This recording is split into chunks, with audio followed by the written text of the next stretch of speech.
is it your own interest that you want to go racing, or your family wanted you to go racing? My dad used to race. My dad used to race. No wonder. Yeah. But he only raced for fun as a hobby because that was his interest.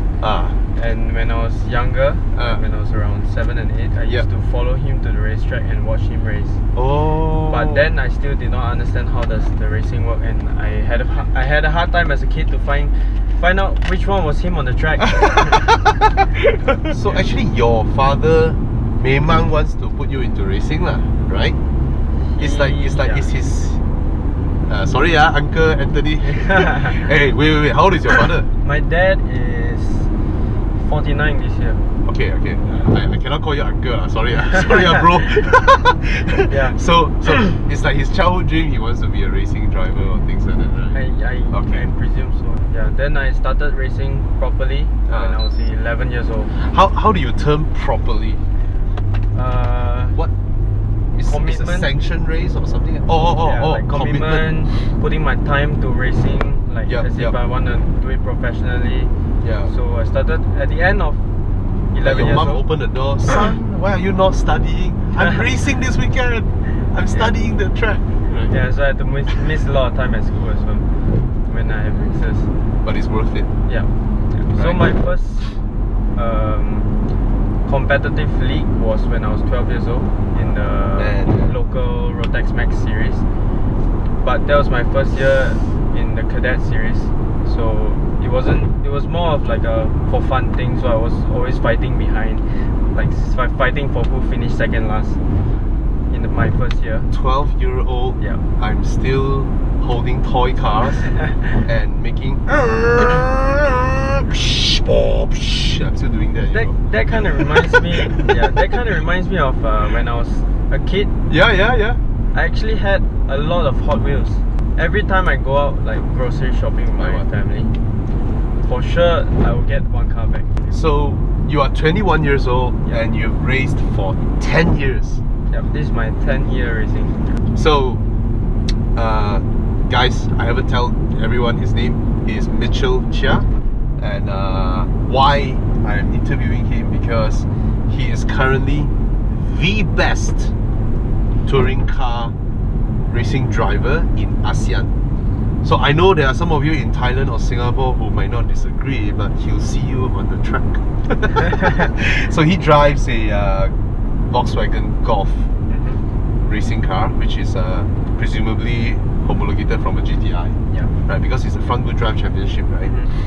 And he goes out on the track with his Volkswagen Golf and he beats the shit out of your Civic Type Rs, your what other cars are there? Opel Astras. Hyundai. This is the way I thought, but over the weekend he beats everyone. He won the race, and you beat another German guy, right? That'll be Luca. Okay. Which is also he don't hate you, Yeah, which is also my teammate last year in the WTCR Asia. Yep. So the team that I'm racing for is Liquid Moly Team Angsler. Okay. And that is also his dad's team. So that's why it's called Team Angsler. Oh. Yeah. So the team is sponsor. The main sponsor will be Liquid Moly. Yes. Right. For the team. Okay. And then the cars that are in TCR over the weekend will be just now some of it you mentioned to me, right? Hyundai i30, Opel Astra, Civic Type R, the Cupras. Leon Cupra R. Leon Hey, I think it's nice, right? All the hot hatches. Yeah. Racing, really, right? It's really nice to see those hot hatches. Yep. And, with racing body kits, and it looks really sharp on the track. Yeah. It will look better without sponsors. But you can't have that, right? Yeah. You must have sponsors. And so, can I ask, right? The cars have a certain class of weight, right? Yes. And weight is a very important thing, right? Yeah. How much you weigh? Oh, my weight? Yeah. I'm 60 kilos. Fuck. I am 97. So, I'll be a lot slower than you, right? On a straight line or things like that, right? Only on a straight line, but with corner I get more traction. But with proper, I mean, if you're a really professional driver, like I have a friend as well, he's 90 kilos, but he's really fast. And you are a very nice person. Yeah, I always tell him that if you lose that 30 kilos, you'll be even faster. I think you're a very kind person. I wish I'm someone who can take insults. so Yeah.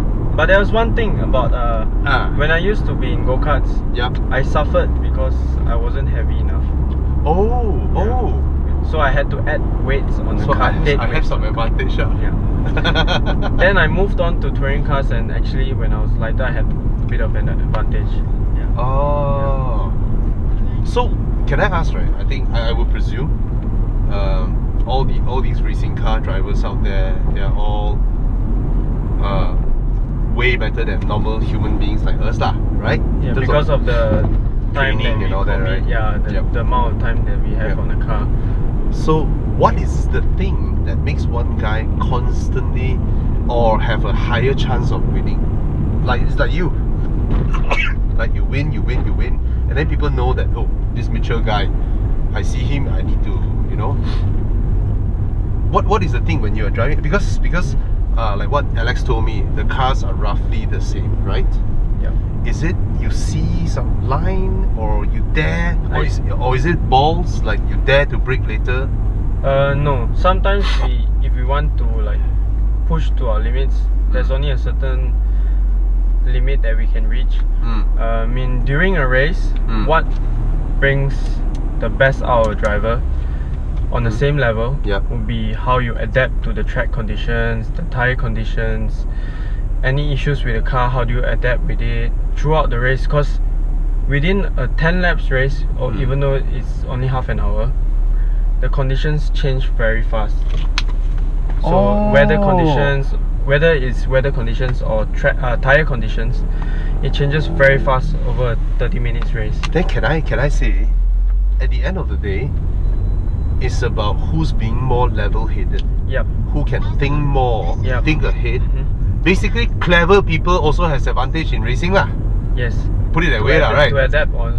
If someone like me, you know, it's like, I don't care, run, and then I'll destroy the tires, destroy the brakes, and then the team will slap me, and then I'll just sit there and change tires next round, right? Yeah, you can really be fast on the first like 2-3 laps because you pushed your maximum. Yep. But you might not be able to last throughout the whole race because you really pushed too hard at the start. Wow. So it's all about consistency. So it's never about the balls. No, right? Maybe only when you want to make an overtaking move. To pass someone that's been in your way. Sometimes you take risks, right? Yeah. Out on Friday and he strides straight. Oh, no! He's got it stopped. Well done. You have to take those risks. And when you take that bet, sometimes you're lucky, sometimes you're not. Yeah. So final turn now. Car number 2, Garth Tander. Bathurst champion of years gone by. Oh, he's in trouble. He's run out of fuel. Wow. So this kind of things also you have to really judge and be patient when you want to make that maneuver. Yeah. So now you're in touring cars, and after this year end we have a WTCR, right? So it is the World Championship of Touring Car happening at Sepang. Yeah, the finale round will be at Sepang in December. Guys, December, let's watch the race together. Alright, all of us, Evo readers, audience, everybody, let's go there. So this is Mitchell Cheah of Axel Motorsport, and then your team is called Liquimuli Axler. Yeah.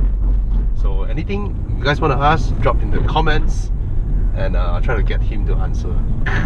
Cheers.